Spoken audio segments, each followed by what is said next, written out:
திருக்கோவில் வலத்தில் நாம் இப்போது வலம் பெற இருப்பது காஞ்சிபுரம் அருகே உள்ள அருள்மிகு திருமாக்கரலீஸ்வரர் திருக்கோவில்.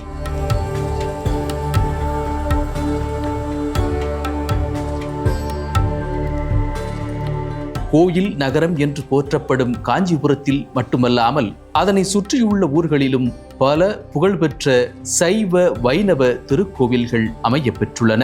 அந்த வகையில் திருமாக்கரலீஸ்வரர் திருக்கோவிலும் முக்கியமான ஸ்தலமாகும். காஞ்சிபுரம் உத்தரமேரூர் சாலையில் சுமார் 15வது கிலோமீட்டர் தொலைவில் அமைந்துள்ளது மாக்கரல் கிராமம். இங்குதான் திரிபுவன நாயகி உடனுரை திருமாக்கரலீஸ்வரர் அருள்பாலிக்கிறார். கிழக்கு நோக்கி அமையப்பெற்றுள்ள இக்கோவிலின் நாற்புறமும் பெரிய மதில்கள் சூழப்பெற்றுள்ளன. சுதை சிற்பங்களுடன் அழகுற காட்சியளிக்கிறது ராஜகோபுரம். கோபுர வாயிலை கடந்து உள்ளே சென்றால் விநாயகர், பலிபீடம், கொடிமரம், நந்தி ஆகியவற்றை தரிசனம் செய்யலாம். அக்னி மூலையில் அக்னி தீர்த்தம், வடக்கு பிரகாரத்தில் அலங்கார மண்டபம், ஈசான மூலையில் யாகசாலையும் அமைந்துள்ளது.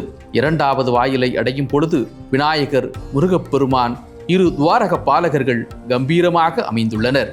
இத்திருக்கோவிலின் கற்பக்கிரகம், அர்த்த மண்டபம், மகா மண்டபத்தை காண கண்கோடி வேண்டும். இங்குள்ள இறைவன் திருவுருவம் வேறு எங்கும் காண கிடைக்காத அளவிற்கு உடும்பின் வால் வடிவில் அமைந்துள்ளது.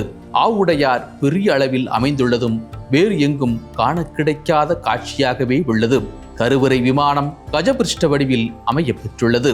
உடும்பின் வால் போன்று சிவலிங்கம் இருப்பதன் பின்னணியில் ஒரு புராண வரலாறும் உள்ளது. பிரம்மன் லிங்க பிரதிஷ்டை செய்து வழிபட்டு தன் சாபம் நீங்க பெற்ற இத்தலத்தில் ஆண்டு முழுவதும் காய்க்கும் பலாமரம் ஒன்றை நட்டுவிட்டு சென்றார். இவ்வூரைச் சேர்ந்த ஒருவர் தினமும் அக்கனியை சிதம்பரம் நடராஜருக்கு படைக்கும்படி மன்னன் ராஜேந்திர சோழன் உத்தரவிட்டார். அவ்வாறு படைக்கப்படும் கனி பின்னர் மன்னருக்கு வழங்கப்பட்டு வந்தது. அந்தன சிறுவன் ஒருவனின் முறை வந்தபோது அதை சரிவர செய்யாததுடன் மாறாக அந்த மரத்தை எரித்து விட்டான். அதாவது மரத்தை அழித்துவிட்டால் தம் ஊர் மக்கள் தினமும் பழம் சுமைக்கும் தொல்லை இருக்காதே என்று எண்ணி அவ்வாறு செய்தான். குற்றத்திற்கு தண்டனையாக நாடு கடத்த உத்தரவிடப்பட்டது. தண்டனையை நிறைவேற்றி திரும்பி வந்து கொண்டிருக்கும் பொழுது அந்த வழியில் குறுக்கிட்ட உடும்பு ஒன்று புற்றினுள் சென்று மறைந்தது. புற்றை கலைத்த போது உடும்பின் வாலில் இருந்து இரத்தம் வந்ததுடன் சிறுவனென்றும் பாராது நாடு கடத்தியது குற்றம் என்று அசரீரி வந்தது. உடும்பாக வந்தது சிவபெருமானே என்பதை உணர்ந்து மன்னன் இறைவனின் கட்டளைக்கு இணங்க அங்கு சிவாலயத்தை கட்டினார். அதனால்தான் இக்கோயிலில் சிவலிங்கம் உடும்பின் வால் அளவு உள்ளது. 2ஆம் குலோத்துங்க சோழனும் இத்திருக்கோவிலில் திருப்பணிகள் மேற்கொண்டுள்ளார். ராஜாவாலே விடப்பட்ட அம்பு பட்ட இடத்திலே தழும்பாக இருக்கிறது. திருஞான சம்பந்தருடைய ஞான பார்வைக்கு தெரிஞ்சதனாலே வினை தீர்க்கும் பதிகம். தேவாரத்திற்கு முக்கியத்துவம் எலும்பு சம்பந்தப்பட்ட வினைகள், முன்னோர்கள் செஞ்ச பாவங்கள், திருமண தடை, புத்திர பாக்கியம், சித்த பிரம்மை, செய்வினைகள் காரணம், மற்ற குடும்பத்தில் உள்ள வினைப்பயன்கள் எதுவாக இருந்தாலும் உடனே தீரணுங்கிறது சம்பந்தருடைய தேவாரம். சுவாமியினுடைய விமானம், அதாவது சுவாமியினுடைய கோபுரம் கஜபிருஷ்ட விமானம், தமிழிலே தூங்கானை மாடம். ஸ்தல விருட்சம் எலுமிச்சை மரம். ஸ்தல தீர்த்தம் அக்னி தீர்த்தம். ஸ்தல விநாயகர் பொய்யாமொழி விநாயகர். முருகன் யானை மீது அமர்ந்திருப்பாருங்க. திருப்பரங்குன்றத்திலே தெய்வ யானையினுடைய திருமண கோலத்தோடு இங்கே காட்சி கொடுக்கணுங்கிறது இந்திரனுடைய வேண்டுகோள். அதை படிச்சுட்டு முருகன் மட்டும் இருக்கிறாருன்னு ஒரு கேள்வி கேட்கலாம். அதனால் முருகன் வந்ததற்கு காரணம் பக்கத்து ஊர்லே கடம்பநாதர், காசிக்கு நிகரான ஒரு க்ஷேத்திரம். அந்த சுவாமியினுடைய உத்தரவுப்படி முருகன் மட்டும் வந்தார். மலையன், மாகரன் 2 அசுரர்களை வதம் பண்ணுறதுக்காக வரும்பொழுது தெய்வ யானை வரவில்லை. அந்த வேல் மாகரன்ற அசுரனை இங்கே வதம் பண்ணதுனாலே திருமாகரல் ஊருக்கு பெயர்.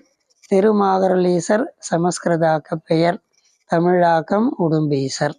மலை என்ற அசுரனை மலையாங்குளம் அங்கே வதம் பண்ணிட்டு கிழக்கால 8 கிலோமீட்டர் போனால் இளையனார் வேலூர், அந்த ஊரில் இந்த முருகன் பாலமுருகனாக ஸ்தாபிதம் ஆயிட்டார். இங்கே மாசி மாதம் மகத்துக்கு முன்ன 10 நாள் பிரம்மோற்சவம். அகஸ்தியர் பூஜை பண்ணதுனாலே அகத்தீஸ்வரர் சுவாமிக்கு 12 திருநாமங்கள். சுவாமியினுடைய வரலாறு. இங்கே காஞ்சிபுரத்திலிருந்து 15 கிலோமீட்டர் திருமாகரல், அல்லது உத்தரமேரூர்லேருந்து காஞ்சிபுரம் செல்லும் வழியில் கீழ் ரோடு வந்தால் திருமாகரல் கோயிலை அடையலாம். அல்லது சென்னையிலிருந்து வந்தால் வாலாஜாபாத் வழியாக வாலாஜாபாத்திலிருந்து 15 கிலோமீட்டர் மாகரல் அடையலாம். இங்குள்ள அபிஷேக தீர்த்தம் மருத்துவ குணம் வாய்ந்ததாக கருதப்படுகிறது. பக்கவாதம், எலும்பு முறிவு, நரம்பு சம்பந்தப்பட்ட நோய்களை தீர்க்கும் வல்லமை கொண்ட தீர்த்தமாக பக்தர்களால் நம்பப்படுகிறது. தெற்கு பிரகாரத்தில் 63 சமய குரவர்களும், அதே பாதையில் பொய்யாத விநாயகரும், வாயு மூலையில் முருகப்பெருமானும் அமைந்து அருள்பாலிக்கின்றனர். இத்திருக்கோவிலின் தலவிருட்சமாக எலுமிச்சை மரம் உள்ளது. கஜருத முருகர் யானை மேல் அமர்ந்த காட்சியும் வெகு சிறப்பாக அமைந்துள்ளது. திருமகாலீசர், அகத்தீஸ்வரர், குடும்பீஸ்வரர், ஆபத் சகாயர், மகம் வாழ்வித்த நாதர், நிலையிட்ட நாதர், தடுத்தாட்கொண்டவர் என பல்வேறு திருநாமங்களால் இத்தலத்து இறைவன் போற்றி புகழப்படுகிறார். நாள்தோறும் காலை 7 மணி முதல் 12 மணி வரையிலும், மாலை 5 மணி முதல் 8 மணி வரையிலும் கோவில் நடை திறந்திருக்கும். 3 கால பூஜைகள் இத்திருக்கோவிலில் நடைபெறுகின்றன. காஞ்சிபுரம் உத்தரமேரூர் கீழ் ரோடு சாலையில் 15வது கிலோமீட்டர் தொலைவில் மாகரல் எனும் பேருந்து நிறுத்தத்தில் இறங்கி இக்கோவிலை அடைய முடியும். ஓம் சிவாய நம.